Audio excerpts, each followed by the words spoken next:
అవిద్యానామంతస్తిమిరమిహిరద్వీపనగరే జడానాం చైతన్యస్తబకమకరందశ్రుతిఝరే దరిద్రాణాం చింతామణిగుణనికా జన్మజలధౌ నిమగ్నానాం దంష్ట్రా మురరిపువరాహస్య భవతి.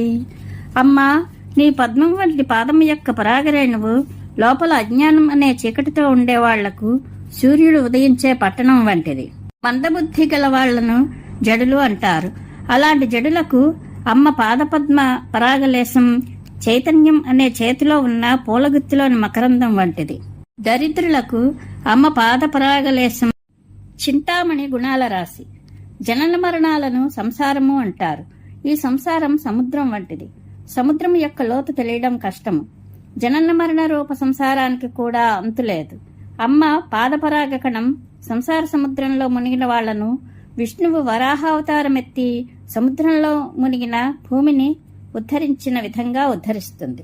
త్వదన్యః పాణిభ్యామభయవరదో దైవతగణః త్వమేకాలయవాసి ప్రకటిత పరాభీత్యభినయ భయాత్రాతుం దాతుం ఫలమపి చ వాంఛా సమధికం శరణ్యే లోకానాం తవ హి చరణావేవ నిపుణౌ. అన్ని లోకాలకు శరణు ఇచ్చే తల్లి, నీవు తప్ప ఇతర దేవతలైన బ్రహ్మ, విష్ణువు మొదలైన వారు తమ తమ చేతులలో అభయముద్రను వరదముద్రను ధరిస్తున్నారు. నీవు దేవతలందరిలో ముఖ్యురాలవు. నీవు మాత్రము నీ చేతులందు అభయ వరద ముద్రలను ధరించలేదు. నీ పాదాలే భక్తులకు భయము నుండి కాపాడడానికి, కోరిన దానికంటే కూడా ఎక్కువగా ఇవ్వడానికి నైపుణ్యంను కలిగి ఉన్నాయి. హరిస్వామారాధ్య ప్రణత జన సౌభాగ్య జననీం పురానారీ భూత్వా పురరిపుమపి క్షోభమనయత్ స్మరోపి త్వాం నత్వా రతినైన లేహ్యేన వపుషా మునీనామప్యంతః ప్రభవతి మోహాయ మహతాం. అమ్మా, నీవు నీకు నమస్కరించే జనులకు సౌభాగ్యాన్ని ప్రసాదిస్తావు. అటువంటి నిన్ను ఆరాధించి విష్ణువు స్త్రీ రూపాన్ని పొంది త్రిపురాసులను సైతం సంహరించిన జితేంద్రియుడైన ఈశ్వరుని కూడా కలతపెట్టాడు.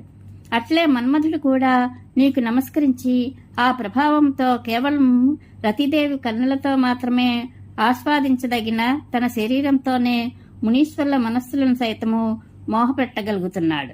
ధను పౌష్పం మౌర్వి మధుకరమయీ పంచవిశిఖాః వసంతః సామంతో మలయమరుదాయోధనరథః తథాప్యేకః సర్వం హిమగిరిసుతే కామపి కృపాం అపాంగాత్తే లబ్ధ్వా జగదిదమనంగో విజయతే. తల్లి హిమవత్పర్వత పుత్రిక హైమవతి మన్మథుని విల్లు పువ్వులతో కూర్చున్నది. అతని వింటికి తగిలించే అల్లత్రాడు తుమ్మెదల గుంపలతో ఏర్పడుతుంది. అతనికి ఉన్న బాణాలు కేవలం 5 మాత్రమే. మన్మథుని చెలికాడు శాశ్వతుడు కాని జడుడైన వసంతుడు. ఇక అతడు యుద్ధానికి ఎక్కి వెళ్లే రథము మలయవాయువు. వాయువుకు రూపమే లేదు. మన్మథునికున్న ఈ సాధనాలు యుద్ధం చేయడానికి తగిన సమర్థత కలవి కావు.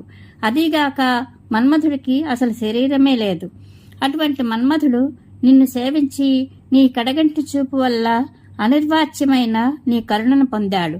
అందువల్లనే మన్మథుడు ఈ జగత్తునంతా జయిస్తున్నాడు.